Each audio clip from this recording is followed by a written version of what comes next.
പാലക്കാട്ട് അട്ടപ്പള്ളത്ത് ബംഗ്ലാദേശി മോഷണക്കാരൻ എന്ന് പറഞ്ഞ് ആരോപിച്ച് തല്ലിക്കൊന്ന ഛത്തീസ്ഗഡുകാരൻ രാംനാരായണനെ കൊലപാതകം നടത്തിയത് 5 പേരായിരുന്നു എന്നാണ് നമ്മൾ മനസ്സിലാക്കിയത്.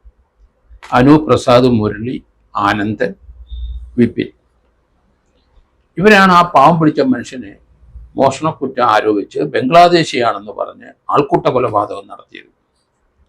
അത് മറ്റു പലരും ഉണ്ട് എന്ന് വാർത്തകൾ അന്ന് വരുന്നു.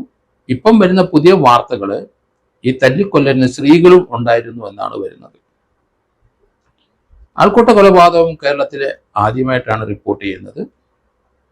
ഇവിടെ ചില ഇതുപോലെയുള്ള സമാനമായ രീതിയിലുള്ള ചില അക്രമമൊക്കെ ഉണ്ടായിട്ടുണ്ടെങ്കിലും ആൾക്കൂട്ട കൊലപാതക രീതിയിൽ ഒരു ബംഗ്ലാദേശി, ഇപ്പം അവിടെ ബംഗ്ലാദേശിലെ പ്രശ്നങ്ങൾ നമുക്കറിയാം. ആ ബംഗ്ലാദേശി എന്ന് പറഞ്ഞ് അവൻ കള്ളനാണ് എന്ന് പറഞ്ഞ് കമ്പി വടിക്കും അവിടെ കണ്ട വിറക് കഷ്ണം കൊണ്ടും കമ്പ് കൊണ്ടും ക്രൂരമായി മർദ്ദിച്ച് ആ പാവത്തിനെ കൊന്നു. 8ഉം 10ഉം വയസ്സുള്ള 2 കുട്ടികളായ കൊണ്ട് ഇവിടെ കഞ്ചിക്കോട്ട് അയാൾ ജോലി തേടി വന്നതാണ്. കിൻഫ്രയിലെ ജോലി കിട്ടാൻ ബുദ്ധിമുട്ട്, മടങ്ങിക്കളയാം, അവിടുത്തെ ജോലി കുറച്ച് കഠിനമാണ്, നാട്ടിലേക്ക് മടങ്ങിക്കളയാം, കുടുംബത്തിലേക്ക് പൊക്കളയാം.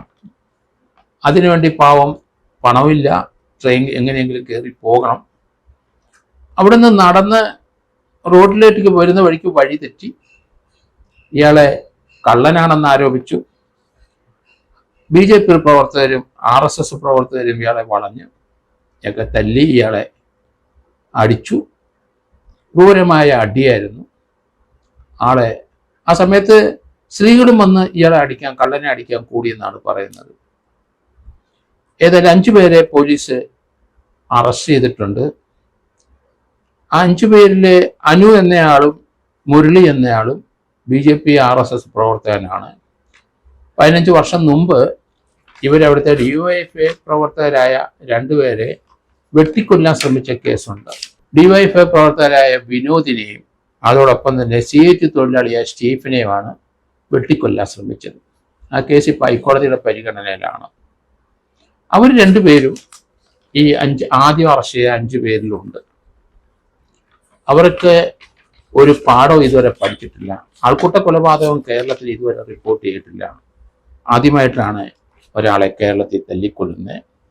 മനുഷ്യാവകാശ പ്രവർത്തകർ അവിടെ ആക്ഷൻ കൗൺസിൽ രൂപീകരിച്ചു കഴിഞ്ഞു. കേരളത്തിൽ നമുക്ക് കേട്ടുകേൾവിയില്ലാത്തതാണ്.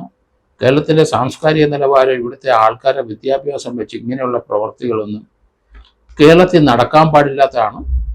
നോർത്ത് ഇന്ത്യയിലെ ഉത്തരേന്ത്യയിലെ പല ഭാഗത്ത് നിന്ന് നടക്കുമ്പം കേരളത്തിലുള്ള എല്ലാ ജനവിഭാഗങ്ങളും അതിനെതിരായി ശക്തിയുക്തം പ്രതിഷേധം രേഖപ്പെടുന്നതായിരുന്നു നമ്മുടെ. പക്ഷേ ഇപ്പം നമുക്ക് അടിപറ്റി. നമ്മുടെ ഇവിടെ ഒരു ആൾക്കൂട്ട കൊലപാതകം ഉണ്ടായി. മലയാളികളാണ് അതിൻ്റെ പ്രതികൾ.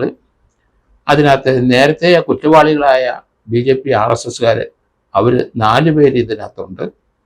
ബിപിൻ എന്ന് പറഞ്ഞ ഒരാൾ മാത്രമാണ് RSSൽ അല്ലാത്ത എന്നാണ് വരുന്ന വാർത്തകൾ. ജസ്റ്റിസ് ഫോർ രാംനാരായൺ എന്നുള്ള ഒരു ആക്ഷൻ കൗൺസിൽ അവിടെ രൂപീകരിച്ചിട്ടുണ്ട്. ആ രാംനാരായണൻ്റെ വീട്ടുകാർ, ബന്ധുക്കളും തൃശ്ശൂരാണ് ആ ഡെഡ് ബോഡി സൂക്ഷിച്ച് അങ്ങോട്ടേക്ക് വരുന്നു. എന്തായാലും ബംഗ്ലാദേശി എന്ന് ആരോപിച്ച് തല്ലിക്കൊന്ന ഈ സംഭവം കേരളത്തെ നടുക്കി. അത് തന്നെയല്ല, ആ പോസ്റ്റ്മോർട്ടം റിപ്പോർട്ട് ചെയ്ത ആ doctor Hitesh Shankar, forensic doctor, താൻ ഇന്ന് വരെ ഇത്രയും ക്രൂരമായ മർദ്ദനമേറ്റ തല്ലിക്കൊന്ന ഒരാളെ പോസ്റ്റ്മോർട്ടം ഇത്രയും വർഷത്തിനിടയ്ക്ക് നടത്തിയിട്ടില്ല. ഇത്രയും ക്രൂരമായ മർദ്ദനമേറ്റൊരു മനുഷ്യജീവിയെ കണ്ടിട്ടില്ല. ദേഹമാസകലം തല മുതൽ കാലറ്റം വരെ അടിച്ച് കൊല്ലുകയും മാത്രമല്ല, മരിച്ച ശേഷവും പോസ്റ്റ്മോർട്ടം ഇഞ്ചുറി അതിനെ വീണ്ടും വന്നു അടിച്ചിരിക്കുന്നു. മരിച്ചു കിടക്കുന്ന ആളെ അങ്ങനെയുള്ള ഇഞ്ചുറീസും ഉണ്ടായി. അതിനകത്ത് സ്ത്രീകളും ഉണ്ട്. പലരും ഒളിവിലേക്ക് പോയി കഴിഞ്ഞു. സ്ത്രീകളെയും അറസ്റ്റ് ചെയ്യേണ്ടി വരും ഇക്കാര്യത്തിൽ. കാരണം രാഷ്ട്രീയ ചിന്ത തിമിരം പോലെ ബാധിച്ചു കഴിഞ്ഞാൽ പിന്നെ അത് നമുക്ക് മോചനമില്ല എന്നുള്ളതാണ്. കേരളത്തിലെ ജനങ്ങൾ പല രാഷ്ട്രീയ പാർട്ടിയിലും വിശ്വസിക്കുന്നവരാണെങ്കിലും ഇതുപോലുള്ള സംഭവങ്ങളൊന്നും കേരളത്തിൽ റിപ്പോർട്ട് ചെയ്തിട്ടില്ല.